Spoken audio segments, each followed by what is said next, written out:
Hey, good morning. It's Dan Moorhead. Thanks so much for joining this call. Talk about our new blockchain fund.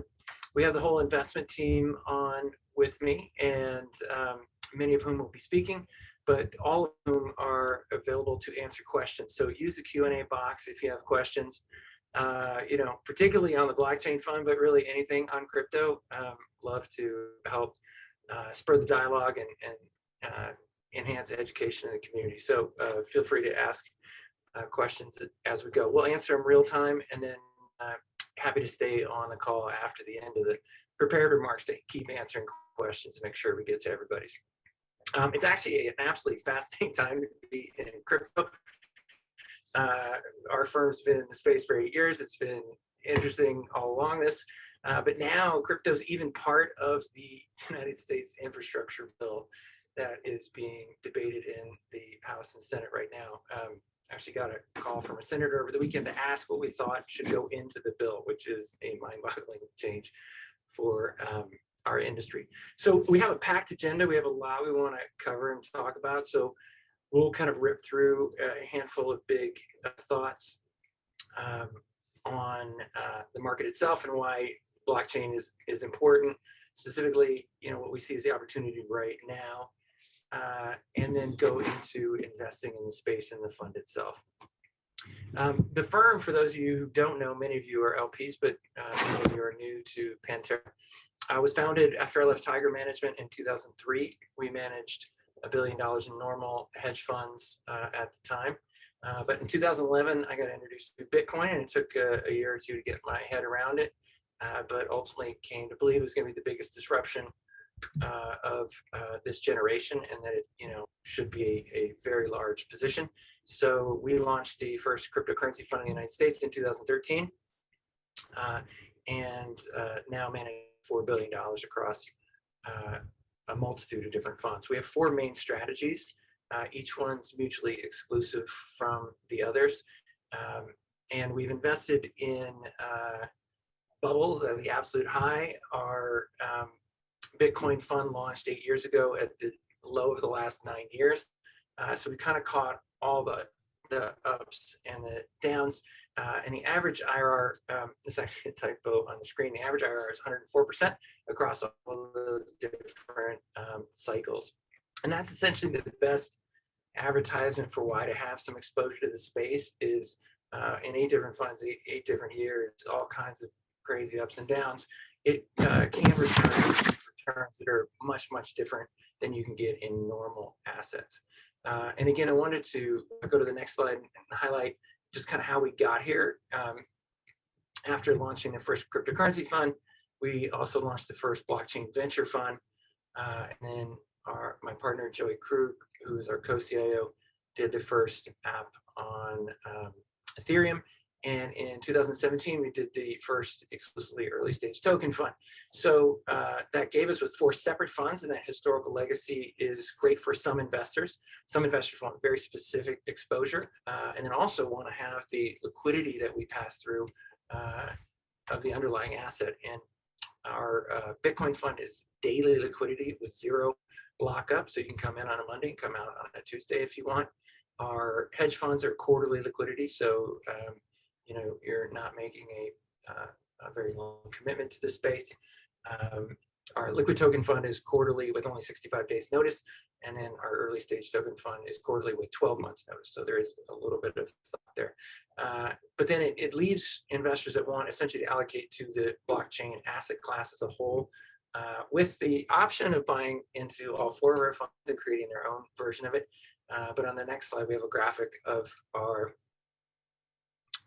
new blockchain fund. Is essentially a wrapper for all of the different types of assets that we currently trade. So LPs will get exposure to the entire blockchain ecosystem.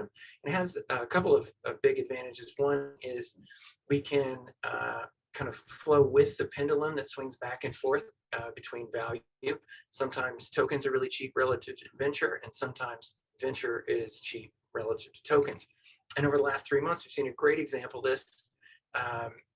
The value of tokens can reset very, very quickly, and they did reset down 55% from the highs in April and May, whereas venture is very slow moving. That term sheets from 3 or 4 months ago are still being executed. Entrepreneurs are still looking for the prices they earned 3 or 4 months ago. And so venture resets over a period of, say, 6 to 9 months. And that allows a fund like this that can trade all of the different types of assets to grab that opportunity and get invested. And then when the value of tokens might be rich or very expensive to venture, then we can transition into illiquid things like venture or early stage tokens. And with that, I want to hand it over to my partner, Joey Krug, to talk about why we think blockchain is so important. Thanks, Dan. So at a high level, the way I describe our thesis is that we think that similar to how the internet was the beginning of a new information infrastructure, it changed not only how information was consumed, but also how it was created, basically democratized access to basically being your own media person. Like you publish content, you can be your own publisher with the internet. Crypto is doing the same thing, but for finance. So if you look at what's happening in DeFi, people are creating these kind of bespoke, custom new financial products all the time. There's a huge level of innovation that's happening in that area. And that's predominantly what we're looking to invest in. And so if you look at the history of protocols throughout time, when Bitcoin came out, it enabled global transacting, so sending money from one person to another globally at pretty low fees in 10 minutes to an hour. And it also solved this problem of the double spend problem. How do you make sure people don't spend the same money twice, or counterfeiting basically? How do you avoid counterfeiting when you have digital currency? So that was the problem that Bitcoin solved. Then with Ethereum, someone had the idea, Vitalik had the idea, why don't you have programmable money? So Bitcoin just lets you send money from one person to the other, but it doesn't let you program it. There's not really a whole lot that you can do with it with Bitcoin. With Ethereum, you can actually add, conditions around sending money around. So you can say things like, if this is true, this money goes to this person. If it's false, it goes to this other person. You can also create, any sort of financial contract, a trade, a swap, a bet, insurance, anything you can really think of, lending, all exists on top of Ethereum. The only problem with Ethereum is that it's not super scalable. So Ethereum itself does, roughly 20 transactions a second, depending on what type of transaction you're doing. And, finance does thousands per second. And so that's what we need to get to long-term if this is going to succeed.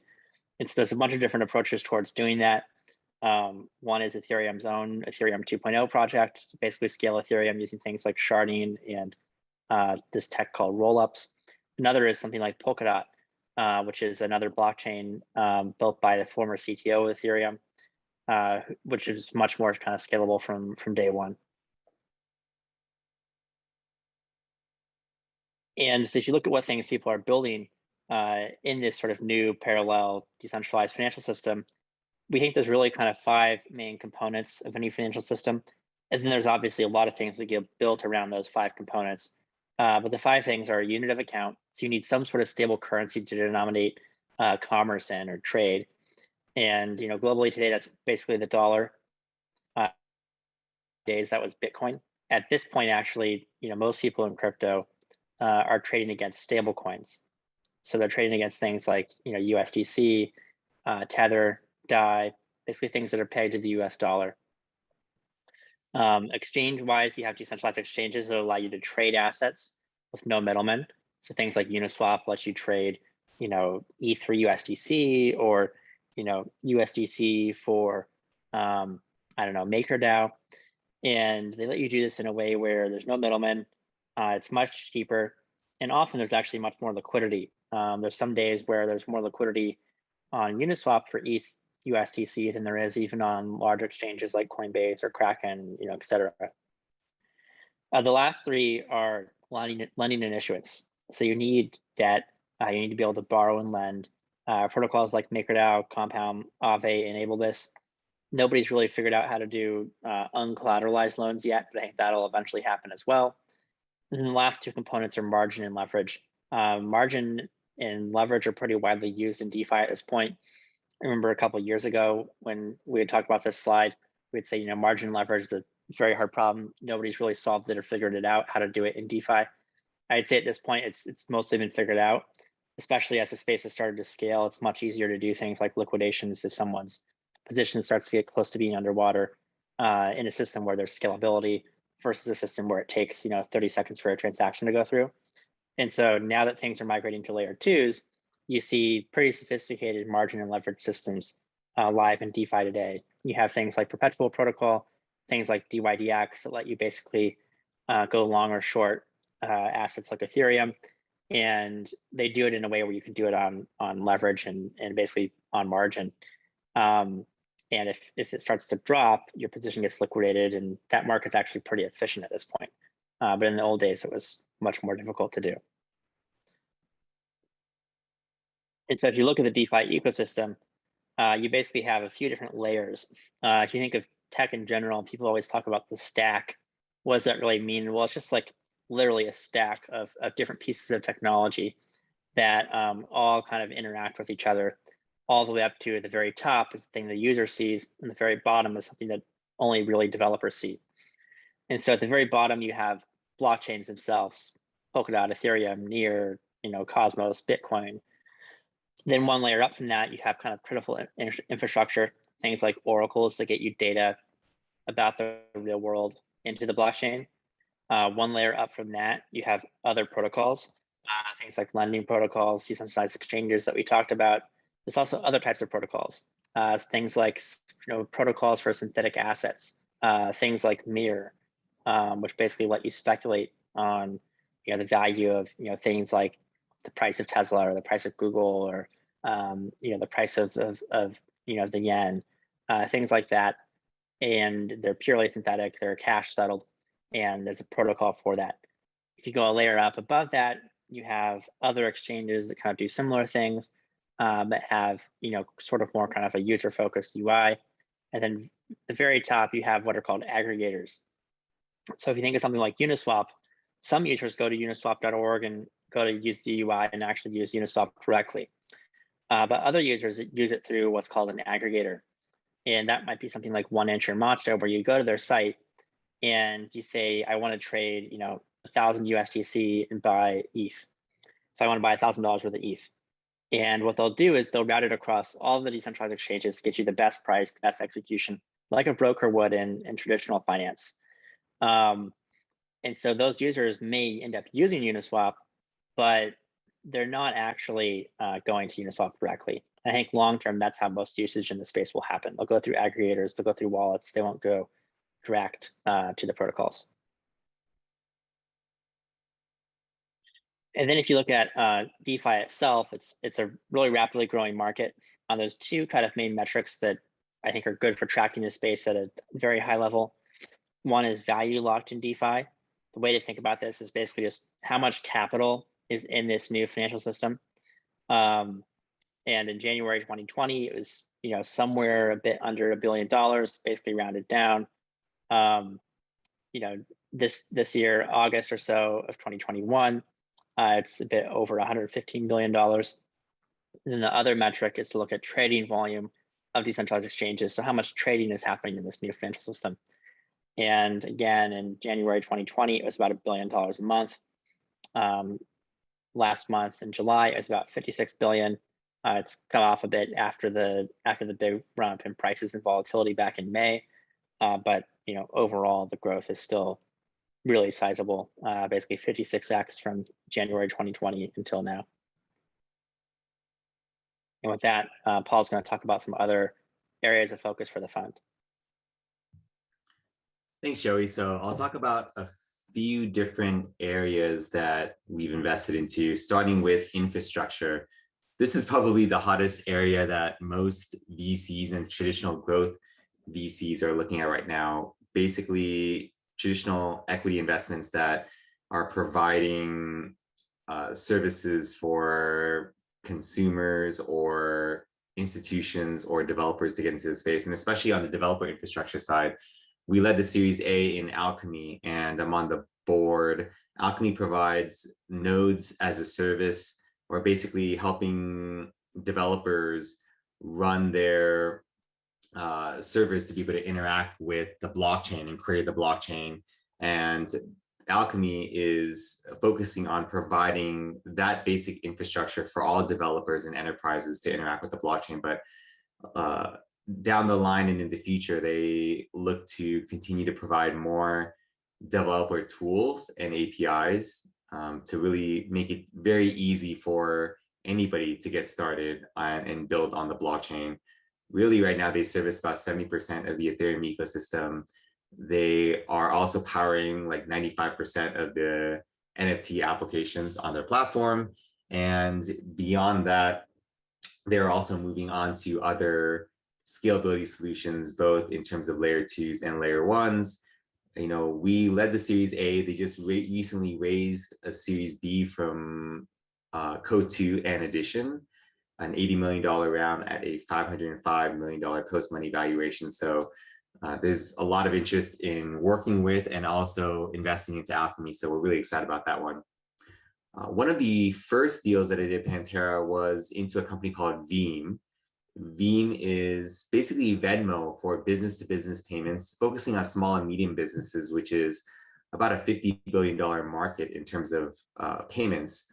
And it's actually the section of enterprise payments that actually has the largest pain point in terms of sending money across borders in regards to sort of the time that it takes and also the fees that are incurred.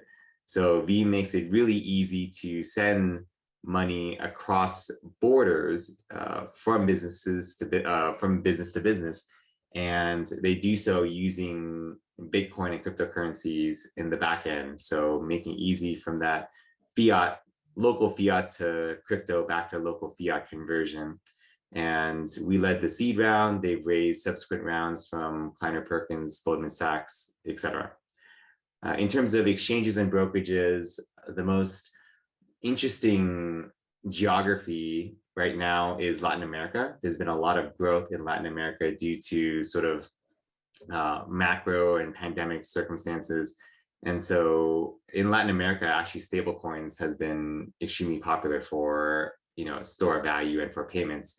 Bitso is the leading exchange and brokerage in Mexico, servicing over 2 million users so far and enabling both an on-ramp to crypto, yield and also cross-border payments. They're expanding over to Brazil and are already doing very well in Argentina and other geographies. So we're really excited about that one.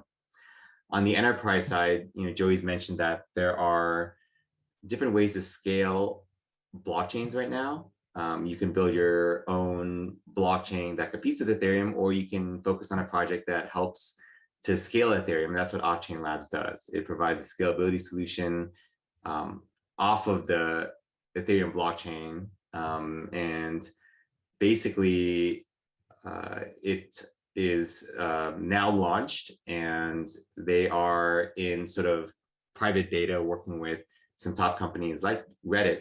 And in addition to that, there's an opportunity to even create an enterprise solution for some of the larger banks to be able to use blockchain technology. So we led the seed round, Polychain led the Series A, and there's quite a bit of interest for further fundraising right now. On the consumer side of things, we do think that, there's going to be tokenization of not only what we sort of see today, but potentially other real world assets like synthetic stocks or airline miles or loyalty points, et cetera. And Bakkt is creating that digital wallet that allows any sort of tokenized asset to be accessible and tradable, especially on a secondary market for consumers. So this is in addition to their futures contract that they have for Bitcoin. So Bakkt is really enabling both institutional and retail adoption of digital assets and cryptocurrencies. And we participated in their Series A, and they recently went public. So that's been a really great investment for us. In addition to Bakkt, other consumer use cases that we're looking at, and I think consumers can get larger and larger, especially for this blockchain fund. We've done some NFT investments like Maker's Place, and we're also looking at some things around NFTs and gaming. And then on the finance side of things, I'm on the board of Staked, which is the leading infrastructure for staking your proof of stake assets, Ethereum being the most obvious one, but there are other assets like Polkadot and Solana that you can stake. And to do that, you have to run infrastructure and hardware. These guys do that for you. And all you have to do is delegate your assets to them and earn yield anywhere from 5 to 15%. These guys have been doing it for a long time. We've been partnered with them, and they have a pretty large initiative for ETH2 staking, which is pretty compelling. So we think that this infrastructure can be extremely valuable and needed for not only funds, but also institutional and developers building products on top of yield. I'll quickly touch on this slide. This slide is really just demonstrating that the non-Bitcoin Ethereum market share has grown from 34% from 16%. As you guys may know from our liquid token fund strategy and what we tend to do on the liquid side of things, we definitely believe in the value of Bitcoin and Ethereum, but we do believe that non-Bitcoin and Ethereum assets are likely to outperform in the short to medium term. And therefore, with our strategies, most of the fund is in non-Bitcoin and Ethereum assets for that higher upside / alpha. And you're probably wondering what is contributing to the growth of non-Bitcoin and Ethereum from 16 to 34%. I would say largely DeFi, but on top of DeFi, which includes lending, borrowing, stable coins, and also exchanges, liquidity, swaps, etc., is really around layer ones. We've seen Polkadot, we've seen Solana, and we've seen other foundational projects like decentralized file storage, Arweave, and Filecoin that have really come out to market and gained quite a bit of traction. And so, that contributes to this graph, and we think that this will sort of continue, and it bodes well for our liquid strategy. So I'm going to turn it back to Dan to give more of a macro outlook on things. Thanks. So, we have been excited about the technology like DeFi for 3 or 4 years. A lot of things have been being built. But right now, it's just an epic time for blockchain. The first one is, all around the world, the response to the pandemic has been off the charts money printing. In the United States, we started printing more money in June of 2020 than in the first 2 centuries of the country's existence. That has an incredible impact on things whose quantity cannot be eased. And there's a lot of talk about how, Bitcoin's up, gold's up, S&P 500 is up. Maybe the perspective is all those things are relatively constant, and it's the price of paper money that is being debased and going down in value. So we have shown here in this next graph the value of the US dollar in bushels of corn, in grams of gold, in other assets which cannot be quantitatively eased. And you'll see gold actually is one of the least good performers. It's barely gone up since the pandemic started. I actually think that is because Bitcoin is taking, and other cryptocurrencies are taking, massive market share in the inflation hedge asset class or category away from gold. And the last thought on this is we have had the S&P setting record profits during the middle of a global pandemic where corporate profits were being destroyed. Hitting record highs means there's too much money being printed. On the next slide, we have some of the famous legendary investors that have seen the value of investing in cryptocurrencies, particularly Bitcoin, in a money printing cycle. Paul Jones obviously caught the '87 crash in the stock market. Stanley Druckenmiller is one of the best investors of all time. They're buying into Bitcoin because they think it reminds them of gold. And I actually think that's why gold isn't performing as well as it would otherwise, because investors like this are buying Bitcoin instead of gold. We're seeing that on the corporate side. There's a bunch of big corporations that are investing in Bitcoin. It's always hard to be one of the first, but once these public companies have done it, it makes it a lot easier to get people invested in the space. And so I wanted to talk about the trade itself. And the reason I'm excited about it is in my career at Tiger Management and Pantera, after that, it was always looking for asymmetric trades, trades where the upside's much greater than the downside. And Bitcoin blockchain is the most asymmetric trade I've ever seen.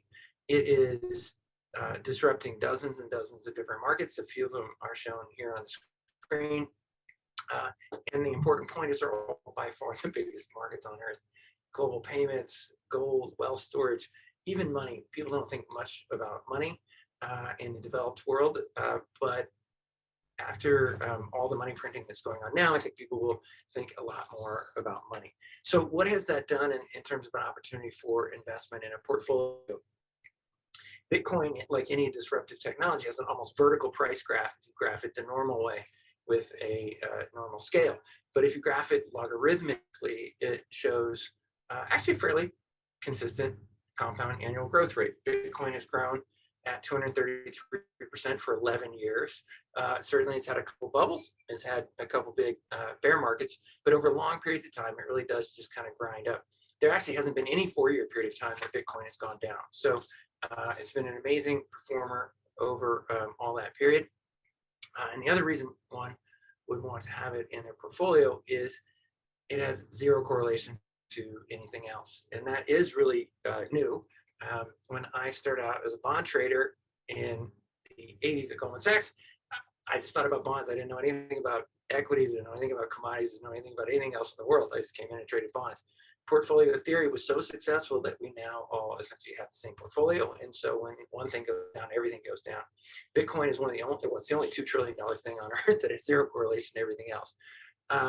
In 10 years, when everyone has a blockchain team and a blockchain allocation, the correlation will be quite high. But for now, it is the dream asset, 233% compound annual growth rate and zero correlation. You need to have some of that in your portfolio. Well, how do you value it? That's a question that's a fun one. One of my Tiger Cub friends said they don't trade Bitcoin because there's no cash flows to discount. And I said, well, there's no cash flows to the euro, and nobody thinks twice about trading the euro. And that's basically the way one needs to think about it. Is it is supply and demand. There are lots of data points that can give you information about the value of Bitcoin or other cryptocurrencies, but the simplest construct is an old Econ 101 style supply and demand graph. And the number of people coming into the market grows at a very rapid rate. And then every 4 years, the supply that's issued to the market is cut in half. And that has led to, and there's already a question in the Q&A box about the 4-year cycle of Bitcoin, a very strong 4-year cycle to the price of Bitcoin. About a year and a quarter before they cut the supply, the price starts going up a ton, and then it goes up very big for another year and a quarter. So after the supply cut, and then it kind of pauses for 2 years until the next big wave happens. All right, so another perspective on how to think about the value of Bitcoin is this next graph. We have the number of people using Bitcoin, and that is posted next to the price of Bitcoin. It is absolutely staggering to see a graphic that has 2 data series going up 5 orders of magnitude, and doing that every 2 years for 10 years, and doing it exactly in lockstep. There's only one time, 2016-17, that it didn't hit it perfectly. To me, that is, it's a very useful construct. The more people who want to use Bitcoin for cross-border money movement, wealth storage, whatever, the price goes up. That helps answer a question that TV pundits always want to hear: is what's your terminal value of Bitcoin? And if everybody with a smartphone started using Bitcoin and this relationship held, it would hit 700,000 at some point. And again, I'm not sure exactly where it's going, but that's at least a decent, kind of order of magnitude scale of where it could go. All right, the last argument in favor of Bitcoin from a portfolio management standpoint is one of the most common reasons to be worried about whether one should propose crypto to their investment committee is it's too volatile. And admittedly, it has 70% annualized volatility. It's very volatile. But the really, really important point is almost all the volatility is on the upside. This next graphic shows that even with all those crazy bubbles and crazy bursts and 85% bear markets like we had just in 2018, we've had a ton of big bear markets in this industry. We just had 55% a couple of months ago. It's only printed one lower low, so there's only one calendar year where it's printed a new low. So it really is an amazing asset the way it is very volatile, but only to the upside. All right, so a quick snapshot of where we are now in terms of the market. A couple of weeks ago, 8 weeks ago, we had the most volatile week in the history of Bitcoin. We had a 21% trading range, and that volatility brings opportunity. There's a couple of things that really got it going. One of them is the Chinese ban of Bitcoin, and I used to air quote that because the first two bans in 2013 and 17 didn't really happen. This one actually seems real, so I don't air quote it anymore. And also worries about the environmental impact of cryptocurrency and ESG. On the next slide, we have just a very quick snapshot to try and encapsulate a lot of thoughts we shared in our most recent investor letter. But essentially, the way to think about it is ESG, blockchain is awesome for ESG. It's great. It's going to do so many wonderful things for literally billions of people on Earth. When we look back 20 years from now, I think people are going to realize it's one of the most amazing things that's ever been gifted to the world. But there's some questions on Bitcoin's energy consumption. It's high, provides an amazing social good. It's providing savings for 100 million people, and so it's an interesting question. Every other box on this grid, is pretty unambiguous. It's all good for ESG. So if you're interested in, especially if organization has any qualms about the ESG impact of blockchain, our August investor letter has 16 pages of thoughts on ESG. We did come up with a very interesting insight to me, is that the Chinese ban is really taking hold. So we did a bunch of analysis of the amount of mining capacity or electricity consumption in the Bitcoin markets, and it came off about 45% from peak to trough. Again, the biggest fall in history. 25% of that is not explainable by this polynomial regression that we've used in the past, which does very, very accurately predict the mining capacity. So some of it was because the price came down, and that makes some mining operations marginally net negative, and so they get unplugged and stopped. But 25% of the entire mining capacity of Bitcoin was shut in a way that's not economically rational, based on our previous experience. So that means the Chinese really are clamping down on Bitcoin mining.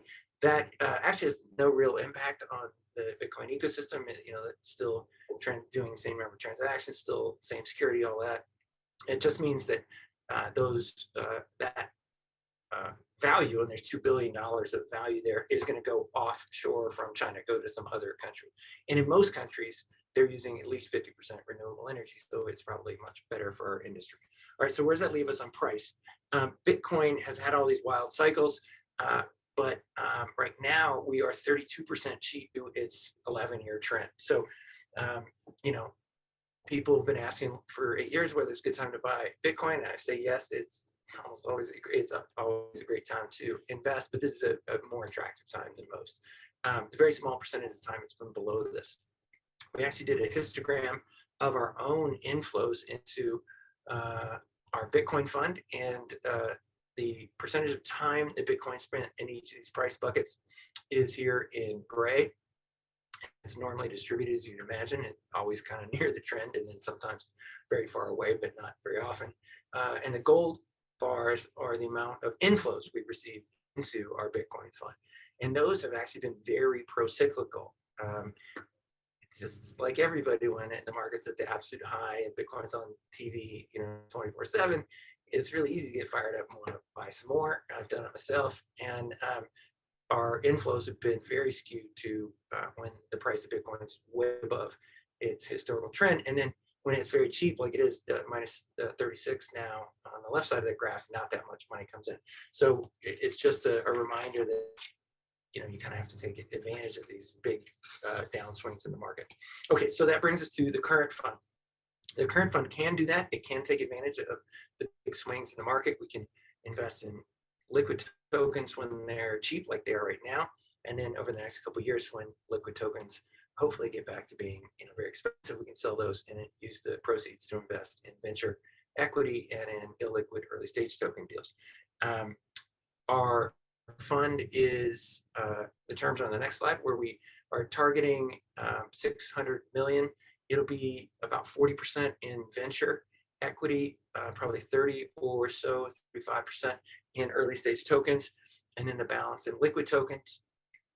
We've already seen the benefit of that when the market sold off really hard in June, made tokens, in our opinion, very cheap. So the fund was able to buy tokens, and then over the next couple of years, as the value of those tokens increase, we'll be able to sell those and invest in venture and essentially compound the returns of the fund. We plan to spend 12 months raising capital for this fund. Many institutions, have a 9 to 12 month investment cycle, so we will be raising money hopefully until March of next year.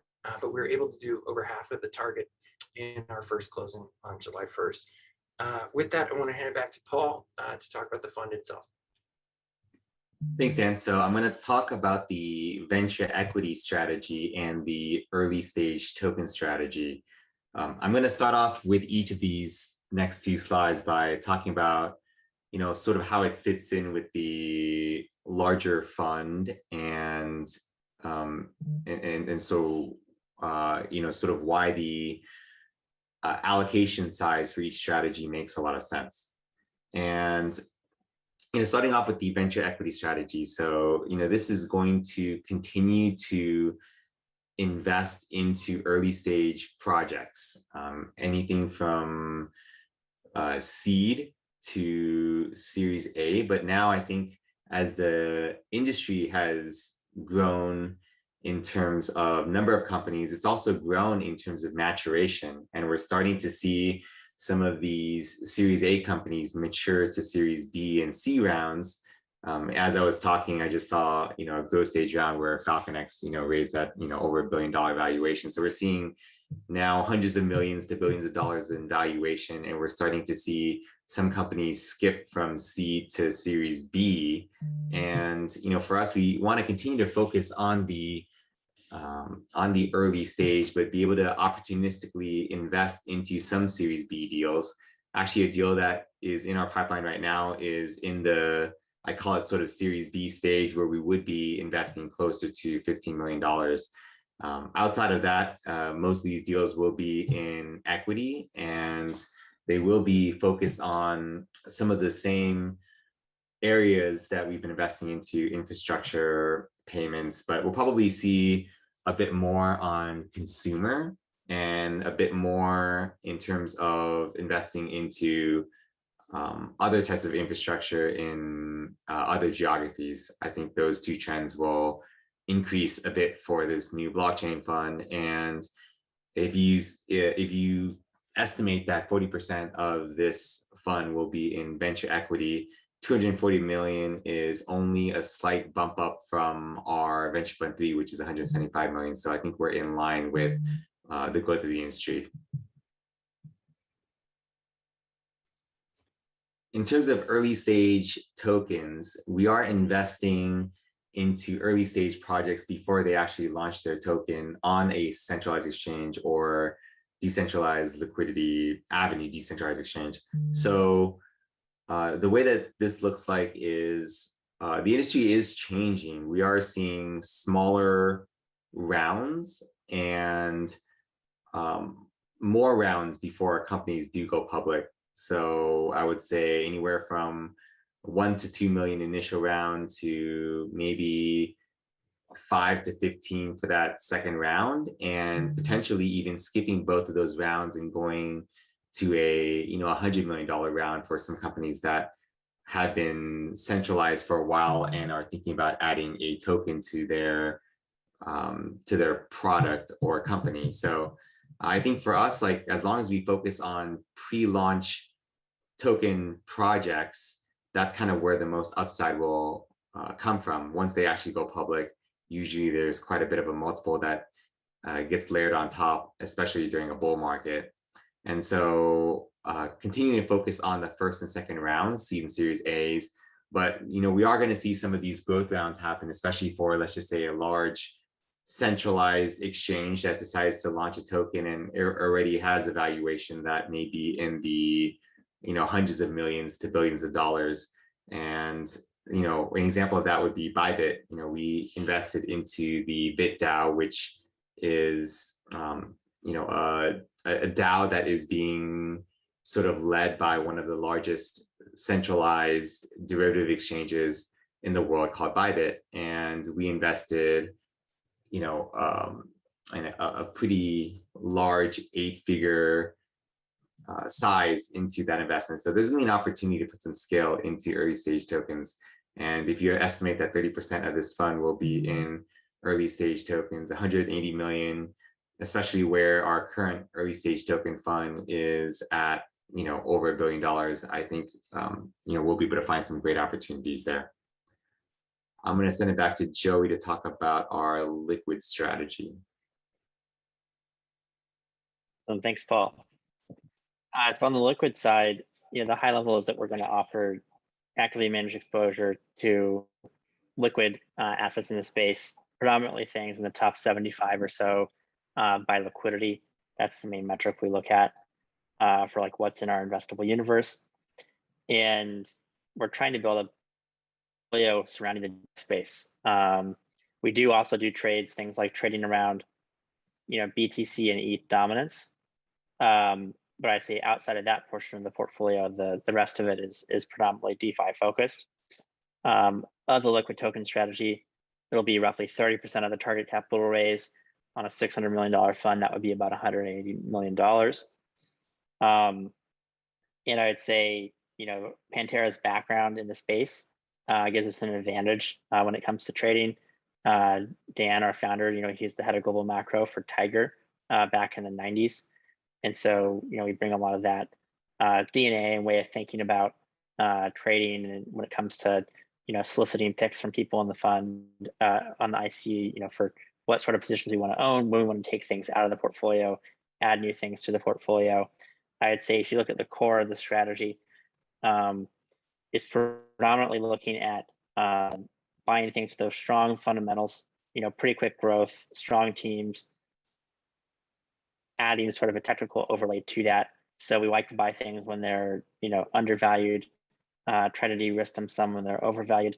And then there's a risk management overlay on top of everything from a macro standpoint.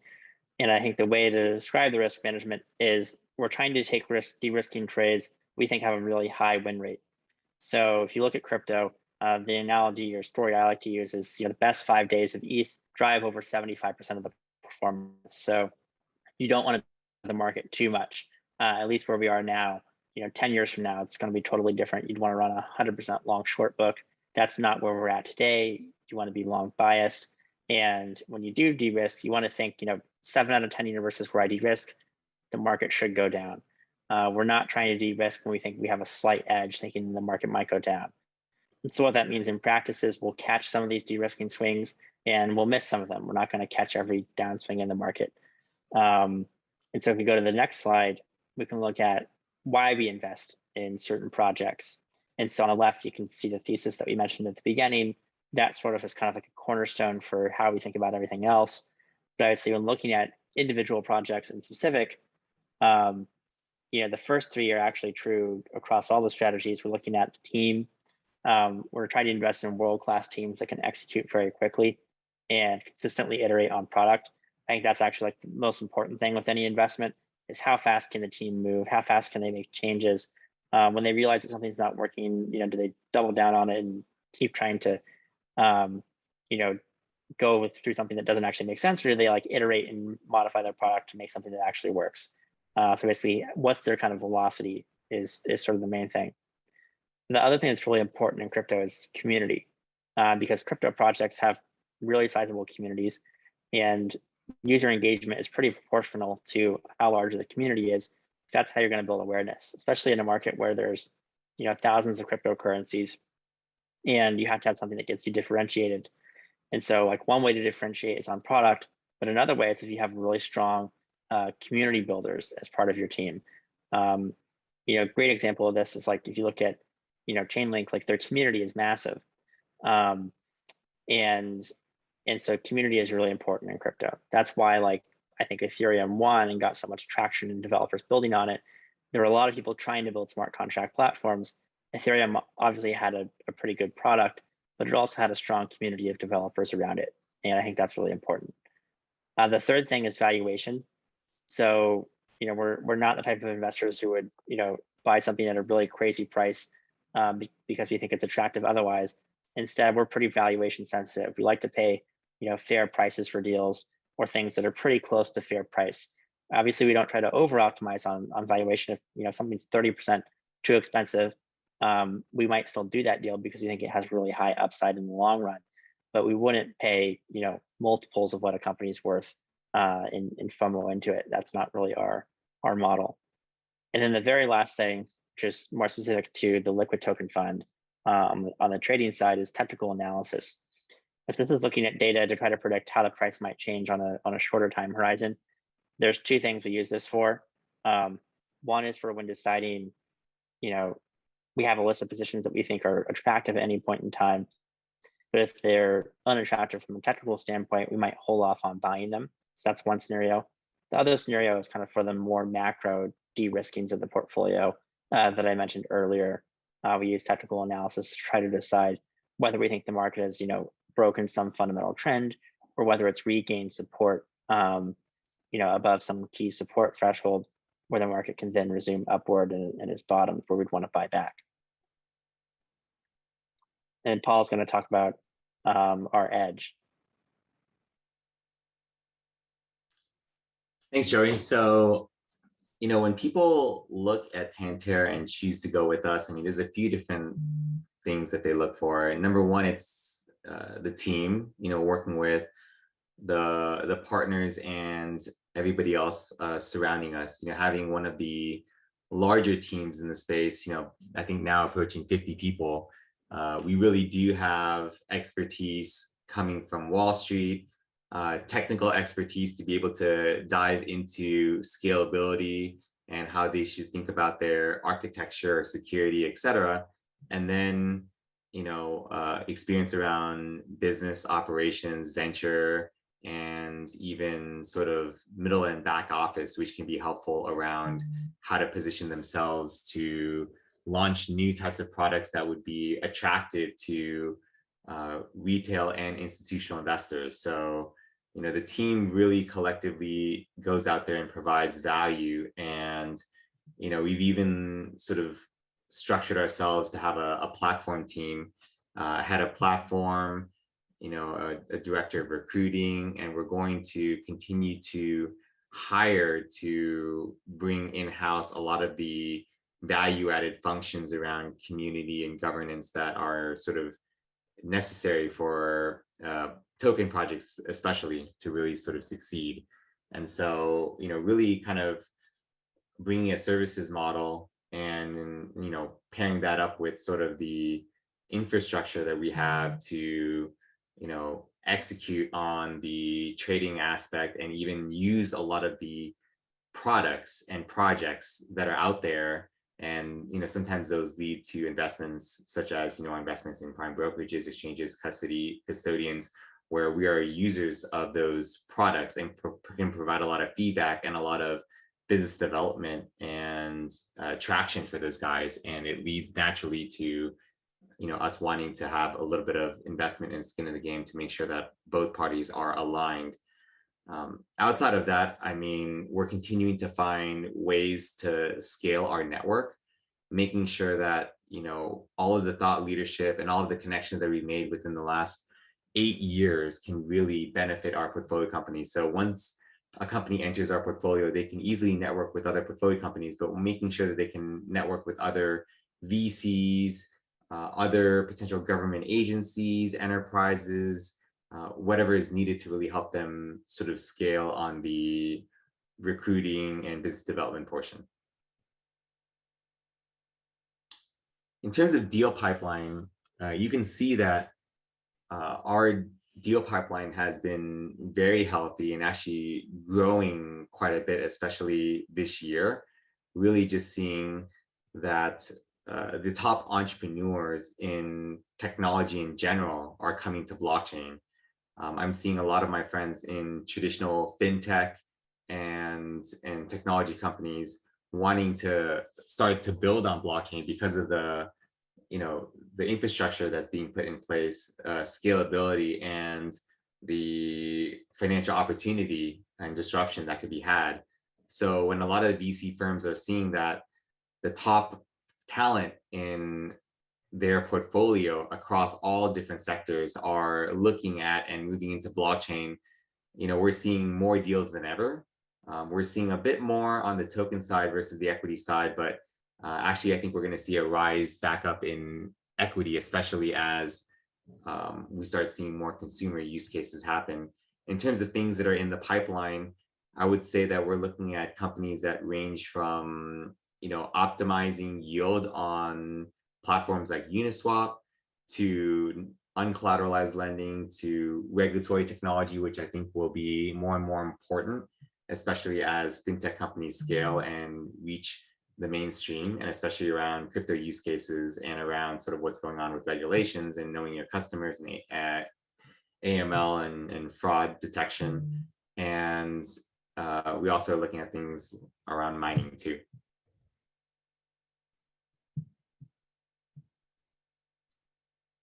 The last slide that I'll talk about will be around our loss ratio. So as you know, in venture, you have maybe 35 to 40 bullets in a fund, and you're hoping for one to a few winners, and there's going to be a lot of ones that just go to zero. Surprisingly, but maybe not so surprisingly, in our first two venture funds, we've had winners and our returns are phenomenal, but our loss ratio in terms of losing money on deals has been quite low. So in venture fund 1, it's only been 3%, and in venture fund 2, it's 10%. So combined, our loss ratio is 8%. And we don't have venture fund 3 up there, but it's because it's actually at 0. I mean, we haven't lost anything in venture fund 3 yet, and it's been around for 3 years. And many of our companies have raised subsequent rounds at much higher valuations than their previous rounds, especially the ones that we got in at. And I think the reason for this, number one, is that we're great investors. But outside of that, it's really because we're in a cutting edge industry that is still very early on, and the biggest hurdle to scale right now is talent. And so as we are investing into what we think are amazing teams, and that's the number one criteria, like Joey said, when these projects don't pan out, we can at least sell these companies or teams for at least their cost basis. And then of course you layer on the technology that they've built, the traction, the product, and other sort of business development relationships, and that leads to sort of higher than cost basis in terms of our exit. So, we think that this should continue for a bit, and we do our best to stay on top of our companies and make sure that they can find a home, whether it is an earlier exit than what they expect.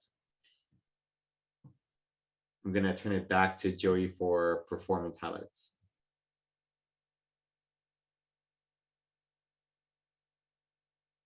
Thanks, Paul. So on the on the performance side of things, looking at our venture funds, our fund 1 was a 7x. These are all net total value to paid in. Our fund 2 is a 4.7x, and our fund 3 is a 6.4x. I'd say our fund 1 marks are probably pretty mature. Our fund 2 still has companies that are still going, where they think the fund could end up returning more capital than that. And then our fund 3 actually isn't even that old. We've basically just about finished fully deploying it, and we raised it in 2018. So as far as venture funds go, it's actually still relatively young. So my view that the multiple will go up even further over time. Switching over to our hedge funds, I think if you look at our hedge funds, one way to look at them is look at their life-to-date returns. So if you start with the Bitcoin fund, which is the first fund we launched, that fund is up 61,775%. Or if you look at it in terms of compound annual growth rate on an annualized basis, it's about 121%. Our liquid token fund which we launched, as Dan mentioned, that's the one we launched sort of right at the peak of the market. Its growth rate is about a 48% compound annual growth rate, life to date return 334%. And then our early stage token fund investing in early stage deals on the token side, life to date return 1,081%. And its compound annual growth rate, if you invested on day one, is 82%. And one question we get is, okay, why shouldn't I just buy Bitcoin, or why shouldn't I just buy ETH, or why should I just buy a basket on Coinbase? And I think that's totally a great first step to getting involved in the space. But we do think active management can add alpha. And if you look at performance year to date, you can see Bitcoin is up about 52%. Our early stage fund is up about 209%, and our liquid token funds up 261%. If you look at back to January 1, 2020, sort of roughly when the bull market started, early stage funds up over 1,600%, liquid token funds up 1,050%, and Bitcoin's up 399%. So investing in funds, I think, can definitely add alpha over just buying Bitcoin, or even just buying an index. Year to date, they're not on the slide, but our funds are also outperforming the Bloomberg Galaxy Crypto Index as an example.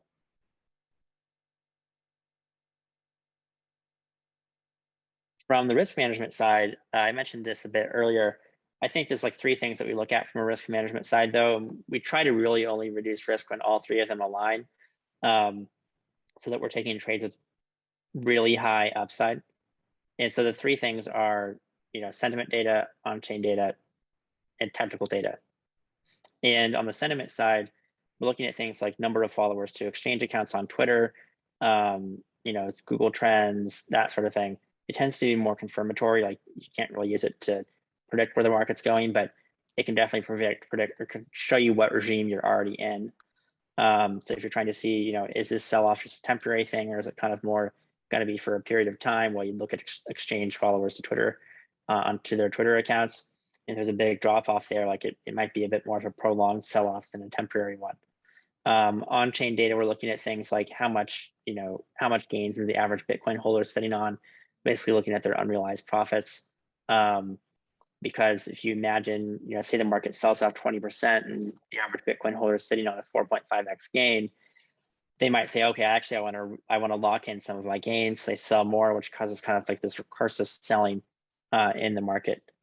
And then the last category of data is more technical data. We look at things like, when people put large kind of margin positions on exchanges. We look at things like, what's the open interest in futures markets? So how much leverage is in the system, basically, what funding rates are. When the market tends to be at a kind of a local minimum, you see funding rates flip. Basically, it inverts and goes negative. You get paid to go long. And when funding rates get really expensive, when it costs a lot of money to go long, you tend to be kind of near a local maximum. And then the other type of technical data we look at is more things that you look at on charts. So trying to see, where the market is. Is it overbought or oversold? Is it above or below, current trend support? If it drops below trend support, and then the next trend support is, much lower, it's a pretty good chance that the market's going to at least try to hit that trend before bouncing back up. So we try to use those sorts of things to increase the expected value of any given trade that we would do. And so that's basically an overview of how we think about managing risk. And with that, I'm going to pass it back to Dan to talk about the last few things. Thanks, Joey. So, hey, why don't you talk about the fund structure? The way to think about it is we're going to obviously continue managing our evergreen hedge funds, the Bitcoin fund, the early stage token fund, and the liquid token fund. However, we have finished investing venture fund 3. So this new fund, the blockchain fund, will be all new venture deals going forward. And so it's the only place we put new venture deals. However, we will split early stage tokens that we do between the two funds based on their assets to be invested. And then we'll also split liquid tokens that we invest in. As Joey mentioned, the liquid token fund has done quite well. Most of it is from asset selection, but we do some quantitative trading in the liquid token fund that trades literally every hour, so that will not be replicated in this new fund. The fund is set up to be mainly like a venture fund, so it's a 10-year life. Commitment is made up front, but not all the money is called, like would be the case in a hedge fund. What we have done is to set up all the capital calls to be at the end of each fiscal quarter to make that much easier for our investors to plan. And then also, we have a number of our current LPs that want to maintain exposure to this market, because in 2 or 3 months, the market can move an amazing amount, like it has just in the last month. So we set it up so that and then we'll have December 31st, and then hopefully March of 2022. And that allows investors that are currently LPs to move from one fund to the other fund. The way it was set up is 25% of the capital was called in the first capital call, and we'll do roughly 15% for each of the next quarter. So this next capital call will be 40% of the total commitment. And the fund is set up such that it is like a venture fund. We will only recycle 20% of the exits in venture during the investment period of 5 years. Any capital will be returned to investors above that. And then on the token side, if we invest in an early stage token and it goes public in the first 5 years, we can invest it back into new early stage tokens. And what we've seen from our existing venture funds is we have typically returned capital after 3 or so years. And then around year 5 is when multiples of capital will start coming back to investors, and it's likely to be the same here. That is the terms of the deal. The fund, we're happy to answer questions. We have raised just a little bit over half of the target in this first closing. We certainly want to keep it open for the next period. And with that, we want to answer some questions. There was one that I'll take first, and then others can take questions. Is crypto crashing if any stable coin is found to be deficient in collateral? Obviously there's worries that Tether is not fully collateralized. Tether itself announced a year and a half ago or so that they weren't fully collateralized, or they were collateralized by things like cash and also IOUs, the founder. And so it's sometimes a story that it's going to cause the markets to have some huge meltdown, because an enormous amount of crypto is bought using stable coins. But the thing to remember is a way to get money from one country to another country, or an exchange here or there. And once you've actually done that and you've bought Bitcoin or Ethereum or whatever you're going to buy, it actually doesn't really matter if Tether went to zero, because you already own the Bitcoin. So I think that the stablecoin market is not likely to destabilize the general crypto markets. And the other point to make is I think Tether probably is making efforts to kind of make up any shortfalls they have, and they've dealt with the New York State Attorney General. And so to the extent they are a problem, which I don't know any more than anyone else would about that, I don't think it has any kind of systemic impacts on our market as a whole. And with that, I want to make sure, I think we have, there's a question about whether we invest in smaller VC funds. We don't. 13% of our fund is venture funds investing in Pantera, so it is very popular for funds to try and get educated on the space and potentially co-invest with us, but we haven't invested in other venture funds. I think we see basically 99% of the deals out there, and Paul and Joey did a great job talking about how we compete with other firms and what we have to do to win deals, which we don't win every deal. I think we do see every deal, so there really isn't a reason we would need to or want to invest. There's also a question about the 4-year cycle of cryptocurrencies. It's now becoming a thing. People talk about it like it's obvious. And I would say 2 things about that. Is one is, so obviously we all know it, why is it going to happen again? Is one way to say it. And the other is it's actually happened very strongly in the 2016 halving and the 2020 halving. And so I have to come out in the middle on that, there's a great line by Warren Buffett about the efficient market theory, that the market Malkiel's theory that everything's always totally efficient. But there's a big difference between always and often efficient. And here, I think the 4-year cycle is very powerful, but I'm not sure. I bet it'll keep happening forever.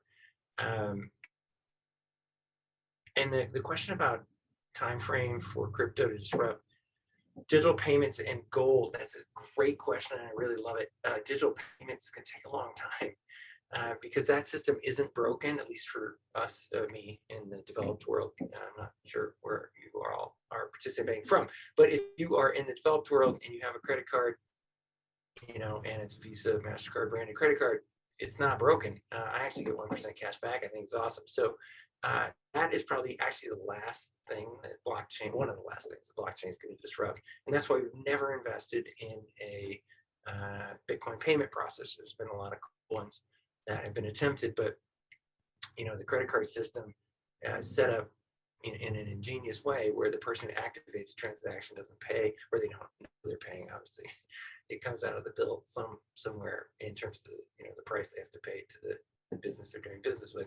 But it's going to take a while. Whereas gold, I think it's just happened. In 2021, gold should have been up like 50% or more. Like it should be the best performing thing on earth, and it's barely up. So I think it did just disrupt gold. So it's already disrupting gold, and it's a decent fraction of gold's market share or market cap now. A couple trillion for crypto versus 10 trillion for gold. So, I think that is already happening. Oh, and there's a question about you get over the fear of blockchain and espouse this new tech. Love that question. And the answer would be partly, I don't know that Bitcoin's going to keep going up a ton, but I just think the weighted odds when you look at how much it could go up versus how much it could go down is an incredible expected return payoff. And I think that's where a lot of people, especially some kind of old-timey investors, really get hung up. That it's a new technology. It's only 12 years old now. It's like it's not that old. And it's got decades to go until it really proves itself and all that stuff. But if it does work, the upside is enormous. And so, I wouldn't suggest someone put their entire net worth into crypto, but you should put a few percent into it. And a great example, I think, we're coming back to Warren Buffett again, is in 2014, he was super negative about Bitcoin, and he keeps calling it rat poison and all that stuff. And like, he might be right. Or like Bitcoin might still go to zero. I don't know. Like, it's a very speculative investment. But if it goes up, it's going to go up an enormous amount. And he was first negative when it was at $200, and now it's at $40,000, right? So if you want to be negative or down on it, you have to be like really, really right, because it has so much upside. And in my days of looking for disruptions, like I went to Russia when Gorbachev was still the premier, looking at privatization and Argentine farmland, all these kind of wacky trades over the years. This one's just so much bigger and impacting so many different markets and so many things. Voting rights, refugee aid. There's just so many ways the blockchain can be important that it seems like you should have a couple percent of your portfolio in it. And again, could go to zero, but it might keep going up. I mean, it's average tripling every year for 11 years. So there's just no other asset like that. And the hardest question of all is what's our expected return? Joey did a great job talking about our existing funds and how they've done. This is a blend of all those strategies. So I think it'd be kind of like a blend of those returns. There would be a theoretical argument that, wow, maybe blockchain's already happened and, returns will go back to some kind of risk-free rate or some kind of normalized rate.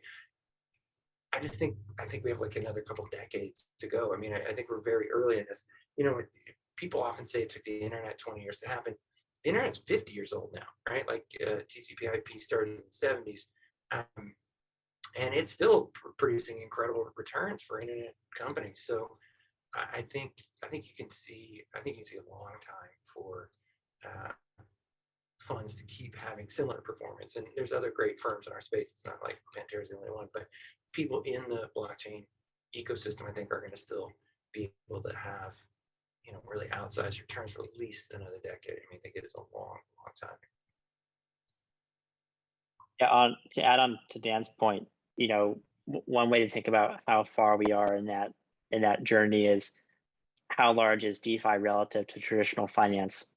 And there's tens or hundreds, depending on how you measure, trillions of dollars of assets in traditional finance. DeFi only has 100 billion. So there's many orders of magnitude of growth left to go, I think. Joy, do you want to answer the quant question of the quant alpha in liquid token, or do you want me to? Yeah, I can take it. So the question is, how much of the alpha in the liquid token funds due to the quantitative component? I'd say roughly 10% of the fund is the quant portion. I haven't run like the exact attribution data in a while, so I don't have that off the top of my head for like the last quarter, but it's roughly 10% of the fund. So if you look at it from like an alpha standpoint, and then if you think about like how does that relate to the blockchain fund, well, the blockchain fund's not going to have the quant portion. It's just going to be the discretionary portion. And so, I think the question is getting at, is the performance still going to be as good in the blockchain fund because it doesn't have the quant portion? And the answer is yes, because most of it is discretionary right now anyways. So hopefully that answers that question. Thanks. And with that, I think we've answered all the questions that have been posed. Certainly happy to take other questions via email. Shoot them to ir@panteracapital.com. And our investor relations team will route it to one of the investment team members. We'll get answers back to you. Thanks so much for participating.